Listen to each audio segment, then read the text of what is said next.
আবু হুরায়রা রাদিয়াল্লাহু তাআলা আনহু বলেন, যা জিবরাইল ইলান নবী সাল্লাল্লাহু আলাইহি সাল্লাম, জিবরাইল আল্লাহর নবীর কাছে আসলেন, এসে বলছেন, হাযিহি খাদিজা আল্লাতী আতাত ইলাইকা, ওই যে খাদিজা আপনার নিকটে আসছে, মাহা এনাউন, তার হাতে একটা পাত্র রয়েছে, ফিহে এদাউন ওয়া তাম, সেই পাত্রে খাদ্য আছে আর তরকারি আছে, আপনার জন্য নিয়ে আসছেন খাদিজা।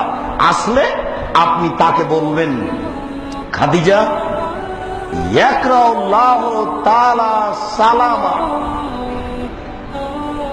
আপনি বলবেন যে খাদিজা তোমাকে আল্লাহ সালাম দিয়েছে, অমিন্নি, আর আমার পক্ষ থেকে বলবেন খাদিজা তোমাকে জিবরাইল সালাম দিয়েছে।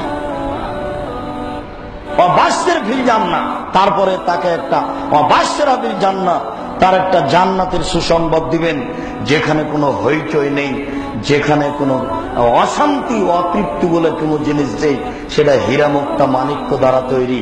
বুখারী মুসলিম। ওও তো মহিলা, আল্লাহ রাসূল এইভাবে বলেছেন তো ওইভাবে বলেছেন, এইভাবে বলেছেন তো ওইভাবে বলেছেন, তা আপনাকে তো খাদিজার মতো মনে করি, আপনাকে এইভাবে তীব্র নিন্দা করব বলে কেন? আল্লাহ রাসূল বলেছেন, নারী শয়তানের বেশ ধরে আসে, শয়তানের বেশ ধরে যায়। তাহলে কি কথা আল্লাহ রাসূল খাদিজাকে বলেছেন? তাহলে কি কথা আল্লাহ রাসূল আয়েশাকে বলেছেন?